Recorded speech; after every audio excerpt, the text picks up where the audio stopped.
स्वयं सेवकों को आजादी की सालगिरह पर होमगार्ड के थानेदार वासुदेव जागुर द्वारा झंडारोहण किया गया।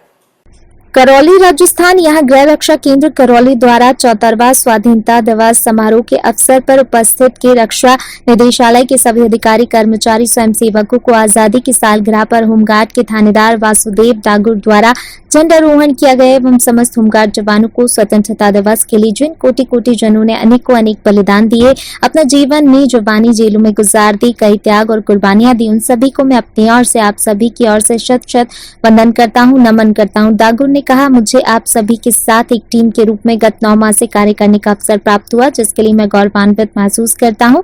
आप में सभी के सहयोग से हमने गृह रक्षा विभाग को नई ऊंचाइयों की ओर ले जाने का प्रयास किया। निदेशालय के 58 वर्षों के इतिहास में हम नवीन निदेशालय भवन की प्राप्ति की ओर अग्रसर हो रहे हैं।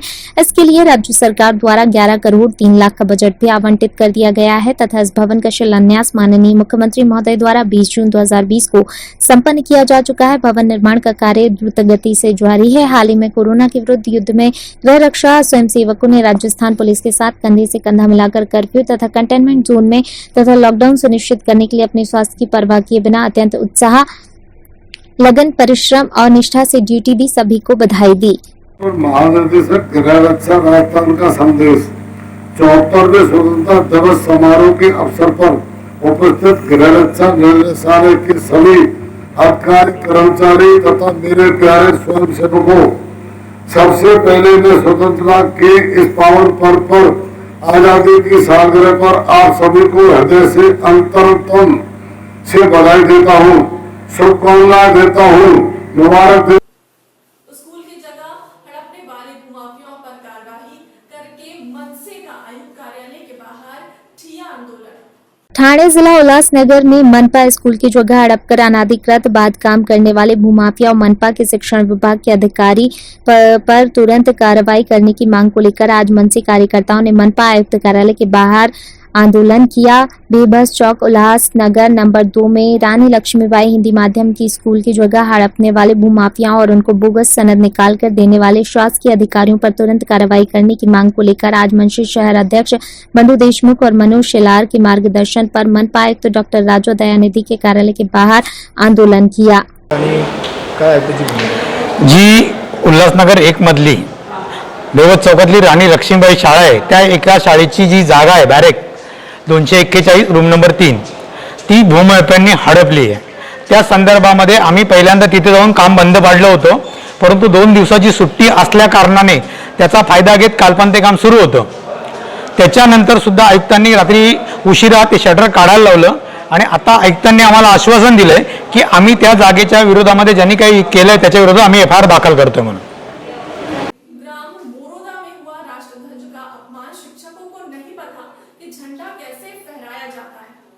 गंजबासौदा विकासखंड क्षेत्र के ग्राम मुरुदा में प्राथमिक शाला एवं माध्यमिक शाला के संयुक्त तत्वाधान में स्वतंत्रता दिवस के अवसर पर हुए ध्वजारोहण में राष्ट्रीय ध्वज का अपमान किया। स्कूल के टीचर द्वारा किए गए झंडा वंदन में राष्ट्रीय ध्वज को उल्टा फहराकर झंडा वंदन किया गया। झंडा वंदन के उपरांत देखा गया कि केसरिया रंग ऊपर की जगह नीचे था। जब जिम्मेदार अध्यापक से पूछा कि झंडा उल्टा है, तब अध्यापक ने उल्टे झंडे को ही सीधा बताया। अध्यापक को ये भी जानकारी नहीं थी कि झंडे में कौन सा कलर ऊपर होता है, कौन सा नीचे। बाद में पास खड़ी एक शिक्षिका ने अध्यापक को बताया कि सर झंडा उल्टा है। फिर शिक्षक ने तिरंगे को ठीक कराया। वहीं ब्लॉक शिक्षा अधिकारी मांडवी विद्वा ने बताया कि यह बहुत बड़ा मामला है, इसमें शिक्षक पर बड़ी कार्रवाई की जाएगी और जिले में भी लिखकर दूंगी और जो भी स्कूलों ने झंडे बांध के अपना कर्तव्य निष्ठा से काम नहीं किया उन शिक्षकों पर भी कार्रवाई की जाएगी। अभी उनको नोटिस देने की प्रक्रिया चल रही है। जो भी शिक्षक दोषी होंगे सभी पर कार्रवाई की जाएगी।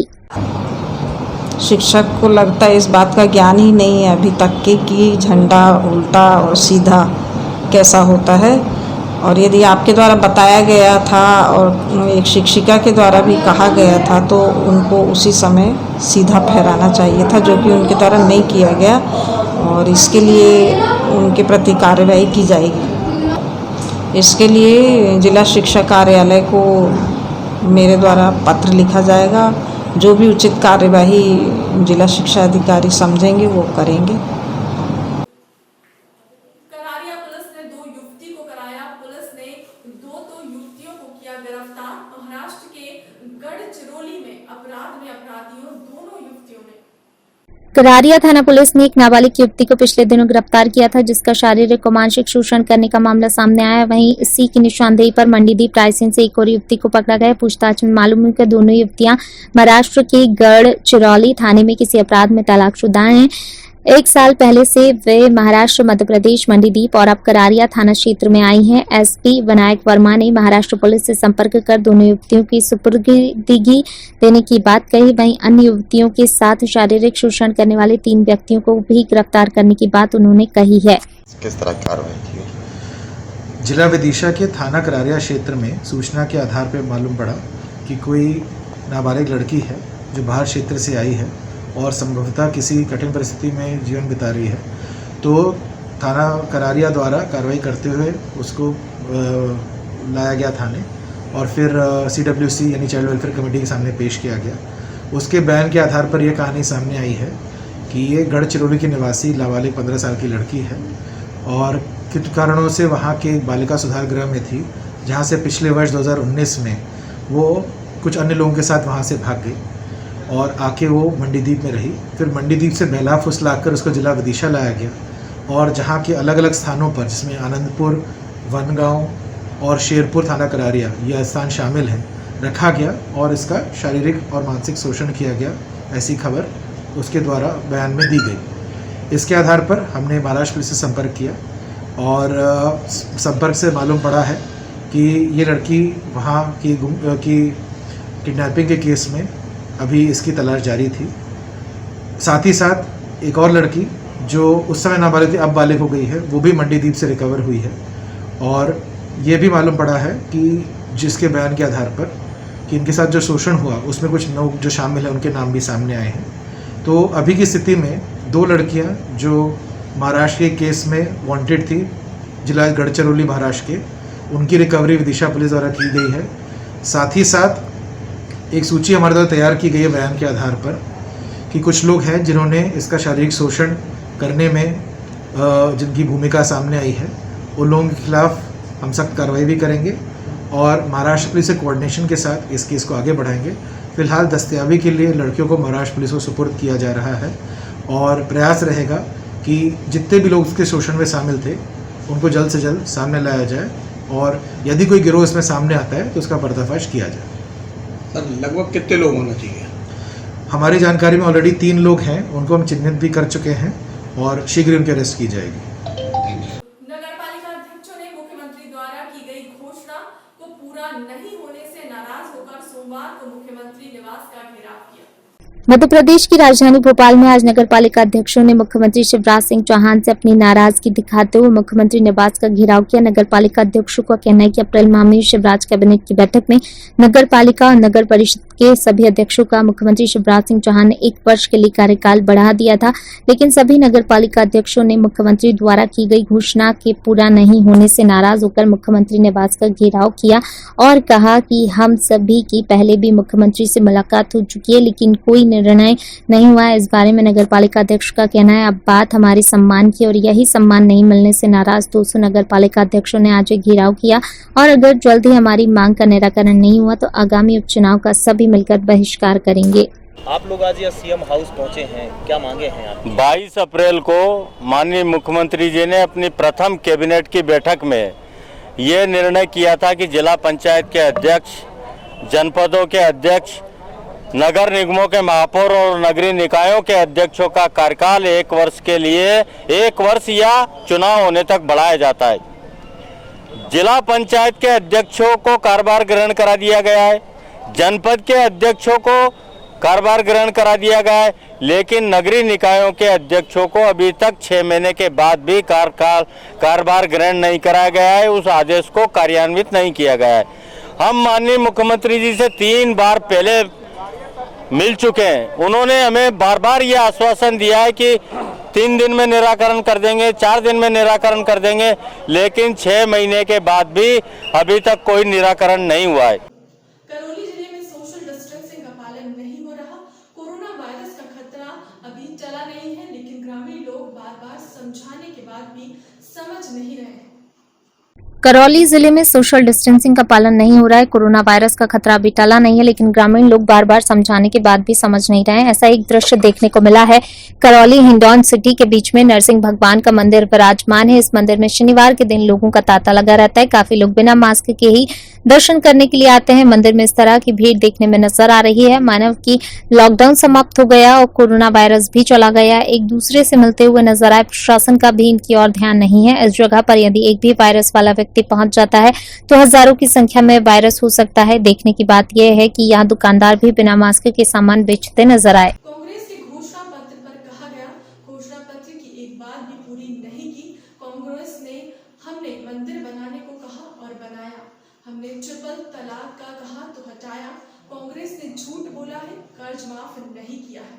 गृह मंत्री डॉक्टर नरोत्तम मिश्रा की पीसी राहुल गांधी पर जमकर हल्ला बोले, उम्र भर गालिब यही भूल करता रहा, धूल चेहरे पर थी और आईना साफ करता रहा। वो अपने चेहरे की धूल साफ करें, वो सिर्फ इल्जाम पर इल्जाम ही लगाते हैं, अपनी गलतियां ठीक करें। कांग्रेस के घोषणा पत्र पर कहा, घोषणा पत्र की एक बात भी पूरी नहीं की। कांग्रेस ने हमने मंदिर बनाने का कहा और बनाया, हमने ट्रिपल तलाक का कहा तो हटाया। कांग्रेस ने झूठ बोले हैं, कर्ज माफ नहीं किया। कांग्रेस ने मध्य प्रदेश को बीमारू राज्य बना दिया था, हमने एमपी को विकासशील राज्य बनाया। दंडोतिया के दौरे पर उठ रहे विवाद पर कहा कि कांग्रेस द्वारा रेस्पॉन्सिबल प्रोग्राम है। वो सच कहते हैं, हम काम कर रहे हैं। उन्होंने सिर्फ भाषण ही दिए थे, सिर्फ झूठे वादे ही किए थे, एक भी घोषणा पत्र की बात पूरी नहीं की। हम फील्ड में काम कर रहे हैं, हमारा शीर्ष नेतृत्व से लेकर प्रदेश नेतृत्व तक। हमने कहा, कहते थे प्रारंभ से कि सौगंध राम की खाते हैं, मंदिर वहीं बनाएंगे। तो इनके नेता ट्वीट करने लगे, तारीख बदलो, क्योंकि पहले कहते थे कि तारीख नहीं बताएंगे। अब हमने तारीख बताई तो ट्वीट कर दिया। हम बचपन से कहते थे, जहां हुए बलिदान मुखर्जी वो कश्मीर हमारा है, जो कश्मीर हमारा है वो सारा का सारा है। 370 भी हटी, 35 भी हटी, लद्दाख भी आजाद हो गया। हमने कहा ट्रिपल तलाक हटाएंगे, हटाया। नागरिकता संशोधन कानून के बारे में कहा था तो किया, हमारे घोषणा पत्र में था। अब आप अपना घोषणा पत्र बताओ, 2 लाख का 10 दिन में किसी का कर्जा माफ हुआ क्या? किसी नौजवान को बेरोजगारी भत्ता दिया क्या? बेटियों को स्कूटी मिली का? अब जब आप सिर्फ झूठी बातें करते हैं, झूठे भाषण देते हैं, तो स्वाभाविक रूप से आपको दूसरे भी ऐसे ही लगेंगे कि भाषण से नहीं बनेगा। हमको बीमारू राज्य दिया था कांग्रेस की सरकार ने, दिग्विजय सिंह जी ने। हमने उसे विकासशील राज्य बनाया और उसे विकसित राज्य बनाने की ओर हम बढ़ रहे हैं। मथुरा दिन दहाड़े 91 किलो चांदी की लूट की वारदात में पुलिस अधिकारियों में हड़कंप। दिन दहाड़े 91 किलो चांदी की लूट की वारदात से पुलिस अधिकारियों में हड़कंप। 3 मोटरसाइकिल सवार बदमाशों ने दिया वारदात को अंजाम। हथियारों के बल पर कारीगर मनोज से हुई लूटपाट। अति संवेदनशील लक्ष्मी नगर पुल के पास की वारदात। थाना कोतवाली के कृष्णा नगर इलाके में लक्ष्मी नगर ओवर ब्रिज का मामला। क्या घटना हुई है? चांदी का काम करते हैं। क्या घटना हुई है? क्या हुई है? इनके साथ हमने तो बायोमीटर के लिए माल दिया था, स्कूटर से मैं से माल पॉलिश करके वापस ले जा रही हूँ। कितना माल था भाई साहब? 91 किलो माल था। कितने लोग थे? ये माल ले, तो जो माल ले जा रहा था, जो माल ले जा रहा था अकेले थे। किस पे ले जा रहे थे? स्कूटी पे। स्कूटी पे। कितने लोगों ने घटना को अंजाम दिया? 6 लोग बता दो। 91 किलो क्या चांदी का सामान? पायल थी, पायल। किसकी? पायल सब पार्टियों की थी, हमारी भी। किस चीज़ की बनी हुई थी? चांदी की। चांदी में से हमारा एक साथी है, वो प्लांट से माल लेके चला था। माल लेके चला था, यहाँ तक आराम से आया। यहाँ वो लड़का बता रहा था कि एक अपाची आई थी और एक स्प्लेंडर आई थी और एक एक्टिवा था। तो उन्होंने हाथापाई किए, हाथापाई करके नहीं है, पिस्टल लगा दिए उसके सिर पे। पिस्टल लगाने के बाद में उसने हाथ तक छोड़ दिए लड़के ने अपने, और माल को गाड़ी को लेके चले गए। कितना माल था? हमारे गाड़ी भी ले गए। कितनी? 91 किलो माल है, 90 पर। क्या माल था? माल थी 5। किस चीज़ की? चांदी की। कि उसकी कीमत लगभग क्या रही होगी? कितने किलो चांदी के? अगर पार्टियों का माल है, ऐसे अंदाज क्या लगा? तो क्या स्कूटी भी ले गए आपकी? वो लगभग अंदाज लगा लो 25 लाख से ऊपर का। स्कूटी ले गए? स्कूटी भी ले गए? स्कूटी ले गई। स्कूटी माल दोनों ले गए। कितने बदमाश थे? करीब 6 लोग थे। 6 लोग जो माल को ले जा रहे थे, वो उनका नाम क्या है? उनका नाम क्या, जो माल को ले जा रहे थे? उसका नाम है मनोज। वो अकेला था? अकेला। पुलिस कितनी देर बाद आई फिर मौके पे?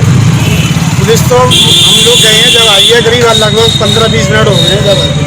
आपका नाम? विनोद सिंह। बात कर लीजिए नंबर। कांग्रेस का दामन छोड़कर बीजेपी में गए ज्योतिरादित्य सिंधिया पर जमकर बयानी हमला, बोले जीतू पटवारी। आज प्रदेश कांग्रेस कार्यालय में प्रेस कॉन्फ्रेंस के दौरान मध्य प्रदेश के पूर्व मंत्री जीतू पटवारी ने कांग्रेस छोड़ बीजेपी में पहुंचे ज्योतिरादित्य सिंधिया पर जमकर बयानबाजी की। कांग्रेस मीडिया प्रभारी की और पूर्व मंत्री जीतू पटवारी ने कांग्रेस का दामन छोड़कर बीजेपी में गए ज्योतिरादित्य सिंधिया पर जमकर बयानी हमला बोला। जीतू पटवारी ने कहा कि अतिथि शिक्षकों के मामले में क्यों चुप है ज्योतिरादित्य सिंधिया, अब कहा गया सिंधिया का आत्मसम्मान। पटवारी ने कहा कांग्रेस में जब सिंधिया थे तो शिक्षकों के लिए सड़क पर उतरने की बात करते थे और जब अतिथि शिक्षक आत्महत्या कर रहे हैं, उनका परिवार बिखर रहा है, ऐसे में सिंधिया चुप हैं क्योंकि सिंधिया अपने गुट के मंत्रियों के पद बचाने में जुटे हुए हैं। गुना में बच्चों के साथ हुई बलात्कार की घटना पर जीतू पटवारी ने कहा कि शिवराज सरकार अधर्म की सरकार है और इनकी 5 महीने की सरकार में सिर्फ बेटियों पर अत्याचार बढ़े हैं। ये अतिथि शिक्षकों का नहीं हुआ था, अतिथि मैंने ऐसा कि हम ऐसे विधा बनाना चाहते थे, मैं करती था, मैं भी करता था। मेरे जितने बयान उस समय के हैं आप फिर से निकाल सकते हो। मैंने एक में भी यही कहा कि एक भी अतिथि विद्वान घर में रहेगा, बैठेगा, सबको काम करेगा। जहाँ तक नियमितीकरण का सवाल था, एक प्रोसेस थी, उसको अपनाना और वो करना भी, और उसके लिए समय आज कर 5 साल का हमारा एजेंडा था, सही समय पे करें। असिस्टेंट प्रोफेसर की कमी थी, उनको भी लगाना था, तो दोनों के बीच की एक विधा पॉजिटिव और सब काम पारदर्शिता के साथ। आप देखो कि हमने जब असिस्टेंट प्रोफेसर की रिक्रूटमेंट की, वो पूरी चॉइस फिलिंग से की, कंप्यूटर से की। जब हम अतिथि विद्वानों को वापस काम पे लेने की प्रोसेस चालू की, तो हमने न्याय संगत ऐसी व्यवस्था बनाई कि उनके साथ न्याय हो। एक भी उसका विरोध नहीं किया किसी विद्वान ने। उनका कहना था हमें जल्दी से काम करें, वो उनकी जगह सही है, हर व्यक्ति का अधिकार। मेरी भी प्रयास था कि जल्दी से वो काम करें, सरकार का भी प्रयास था, सिर्फ उस समय के मुख्यमंत्री का प्रयास था। मैं मानता हूँ हमने पूरी पारदर्शिता से जल्दी किया, सब परिस्थितियों के साथ किया। केवल आमंत्रण पत्र देने बचे थे, वो सरकार को देने चाहिए, हमारी मांग। मेरे पास रिकॉर्ड भी है जिस दिन, और अतिथि विद्वानों के जितने भी जो उनको लीड करते थे वो दल है, उनकी कमेटियां हैं, उनके पास भी एक रिकॉर्ड कि मैंने क्या किया। आप चाहो तो पूछ सकते हो। जो 2 महीने डिले की बात आई, 4 महीने 2 महीने, वो डिले मैं मानता हूँ इस प्रक्रिया का एक हिस्सा था। एक अगर चाइल्ड स्क्रीनिंग करवाना था तो सिस्टम अपनाना था, एकदम से किसी को भेज देते, किसी को क्या कोर्ट को चला जाता, फिर वो सब बाहर आ जाते, इस तरह की प्रोसेस बन सकती थी। तो मैंने जो किया, विभाग का मंत्री रहते उनके हितों की रक्षा के लिए, और जो किया सही किया। मथुरा के हाईवे लिंक रोड पर सोमवार सरेआम बदमाशों ने लीक की बड़ी वारदात को अंजाम दिया। मथुरा के हाईवे लिंक रोड पर सोमवार शाम बदमाशों ने लूट की वारदात को अंजाम दिया। हथियारबंद बदमाशों ने लक्ष्मी नगर के निकट सराफा कारोबारी के नौकर से 91 किलो चांदी लूट ली। लूटी गई चांदी की कीमत 30 लाख रुपए बताई जा रही है। नौकर स्कूटी से चांदी से बने जेवरात को दुकान पर लेकर आ रहा था। 2 बाइकों पर सवार बदमाशों ने तमंचा दिखाकर स्कूटी सवार नौकर को धक्का दे दिया और स्कूटी से चांदी लूट कर ले गए। पुलिस नाकेबंदी कर बदमाशों की खोज में जुटी है। वहीं आईजी आगरा सतीश गणेश भी पहुंच गए और घटना की जानकारी लेकर बदमाशों की गिरफ्तारी के निर्देश दिए। मंडी रामदास में सराफा का कारोबार करने वाले दीपक अग्रवाल की दुकान पर शांति आश्रम जमनापुर निवासी मनोज सैनी काम करता है और सोमवार को शाम 4 बजे मनोज स्कूटी से त्रिवेणी फैक्ट्री के निकट स्थित शराब के कारखाने से 91 किलो चांदी लेकर आ रहा था। नौकर ने बताया कि कोतवाली की रिपोर्टिंग चौकी कृष्णानगर क्षेत्र में हाईवे लिंक रोड पर लक्ष्मी नगर के समीप अपाचे और हीरो होंडा बाइक पर सवार 4 बदमाशों ने उसे घेर लिया। इसके बाद तमंचा दिखाते हुए स्कूटी से धक्का देते और 91 किलो चांदी लेकर भाग निकले। लूट की वारदात इलाके में सनसनी फैल गई है। नौकर ने तुरंत इसकी सूचना सराफ और पुलिस को दी। मौके पर पहुंची पुलिस ने नौकर से पूछताछ के साथ बदमाशों की नाकेबंदी शुरू कर दी। देखिए, ऐसा है कि कोतवाली क्षेत्र में मथुरा के कल एक घटना हुई थी जिसमें एक चांदी फैक्ट्री में काम करने वाले कर्मी के साथ घटना हुई थी जिसमें काफ़ी चांदी लूट ली गई थी बदमाशों के द्वारा। आज प्रातः पुलिस को ये जानकारी मिली कि कुछ बदमाश इस रूट से जाने वाले हैं, तो पुलिस ने घेराबंदी करी जिसमें 2 बदमाश एंगेजमेंट में घायल हुए। प्रारंभिक तौर पे उनसे पूछताछ में ये ज्ञात हुआ है कि ये वही बदमाश थे जो कल चांदी वाली घटना में सम्मिलित थे। उनसे बाकी डिटेल्स और इंटरोगेशन किया जा रहा है, लीगल फॉर्मेलिटीज़ पूरी की जा रही है और फील्ड यूनिट को हमने मौके पे बुलाया है। मौके पे भी काफ़ी चांदी जो है वो बरामद है टोटल जो डिटेल्स हैं, क्या क्या कितनी चांदी गई थी, कितनी चांदी बरामद हुई है और कौन कौन बदमाश इसमें शामिल थे, ये सारा कार्य जो है अभी भी लगातार हमारी कई टीमें सक्रिय हैं, काम कर रही हैं फील्ड में। और मुझे पूरी आशा है कि कुछ ही देर में मतलब आप लोगों को फिर से प्रेस कॉन्फ्रेंस के लिए औपचारिक रूप से बुलाया जाएगा और सारा विवरण आपके सामने रखा जाएगा। नहीं, मैं वही कह रहा हूँ कि चूँकि अभी मतलब 2 बदमाश इसमें घायल अवस्था में हैं, तो उनसे अभी हम लोग डॉक्टरों से राय लेने के बाद उनसे पूछताछ करेंगे। घटनाक्रम, रेकी किसने करी थी, कहाँ पे इकट्ठा हुए थे, कैसे इन्होंने योजना बनाई, ये सारी बातें जो है हम लोग आपके सामने विस्तार से जब औपचारिक प्रेस कॉन्फ्रेंस बुलाई जाएगी तो उसमें आपके सामने रखा जाएगा। 12 घंटे भी कम समय में भी ये सफलता हासिल हुई। ये मैं इसका पूरा श्रेय जो हमारी टीम है, इन्होंने पूरी रात काम किया है और ये बधाई के पात्र हैं। और निश्चित रूप से इस तरह की जो ऑपरेशंस जब समय से की जाती है तो उसका बड़ा असर बदमाशों के हौसलों को पस्त करने पर पड़ता है। अभी ये सारा विवरण हम लोग प्रेस कॉन्फ्रेंस में आपको अलग से इसके बारे में